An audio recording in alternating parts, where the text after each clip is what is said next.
やっほやっほ、イヤホン買ってるかい？ふぐみかんのイヤホンレビューの時間だよ。今回紹介するのは、謎の新鋭ブランド、ラフティアーの新作、LF2、1BA1 ダイナミックドライバ構成の中堅クラスの1台だ。他社も数多く発売しているハイブリッド型の中でも、トップクラスにうさんくさい説明文を持つ1台。意外にも、説明文から漂う香ばしい香りとは裏腹に、音の方は良かった1ダイナミックドライバモデル、LE1 と比べて、音質はどうなんだろう。詳しく見ていこうか。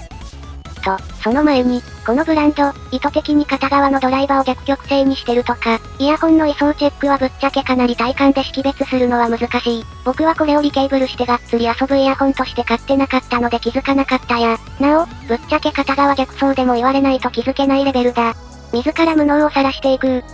というわけで、そこら辺が気になる人は購入しない方がいいだろう。ちなみに、過去には TRN が1回モデル単位でやらかしたりしてるので、意外とロット単位で発生するらしい。中華イヤホン。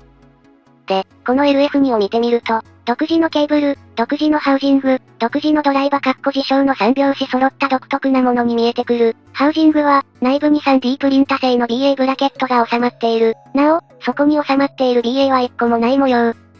夢だけは無限大システムと名付けようか。この、空っぽの方が夢詰め込めるシステムによって、LF2 のハウジングはかなりでかくなってる。BA の数は正確には数えてないけど、KZZ エースとかと同じ規模のイヤホンになっても、同じハウジングで対応できるように作られているらしい。内部には、しっかりと予約された BA 用の空洞が配置されている。コスト的にどうなのか、と思うけど、新しいハウジングを開発する方がコストがかかるのかな？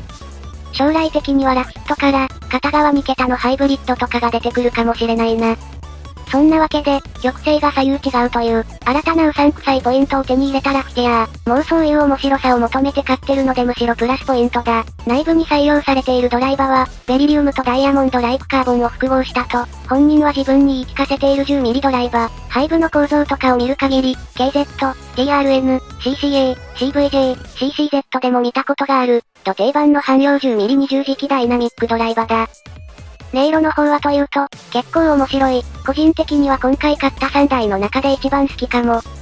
というのも、割と最近の技術力を使って、2016年頃のハイブリッドを再現したような音で、低音は沈み込む、高音はキレキレ、その中間、つまりボーカルも、現行の水準のおかげで、当時のイヤホンほど引っ込んでないんだけど、美味しいところの成分はかなり近いように感じる。刺さらなくなった、当時の攻撃的イヤホンみたいな音色だ。正直、最初は刺さるのかなと思ってたんだけど、数時間鳴らしただけでかなり安定するようになった。女性ボーカルも刺さらないし、問題なく聞くことができる。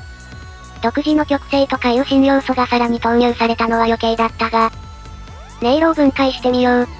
高音域、かなり金属音が強調された音色。正直、LE1 の時点で音のバランスとしてはかなり完成していたんだけど、そのバランスに余計な BA をドカーンとトッピングしたような、原始的ハイブリッドの音がする。やる気、元気、なおバランス。でも、それでも深い音とかは削ってるあたりが2022年のイヤホンだよな。中音域、ボーカルは若干感触傾向が強く感じるが、しっかりと聞き取ることができる。さっぱりとした、スピード感がある音が好みの人におすすめだ。女性ボーカルなんかも意外に澄んで聞こえるぞ。そして低音、20磁気ダイナミックドライバの宿命で、ここはボカボカなる。派手でやかましいが、高音とバランスが取れてる感じもする。特にサブベースは力強いので、2022年に KZ の過去作のアップグレード版を聞いているよ。空間はよく響くが、平均的な広さ、結構面白い音かな、と思ったんだけど、エイジングが進むたびにどんどん落ち着いてきてるので、最終的には、派手なドンシャリイヤホンとして安定するかも。上位機種、LF4 と比較すると、ドライバ数の分化、LF4 の方が自然に聞こえる場合がある。逆に、この LF2 の方がターゲットが明確な印象があって、あんまり真剣に聞かない時には音が勝手に整理されるので聞きやすい。なおラフティアーの箱は全部ボコボコになるので今回も本体のみだ。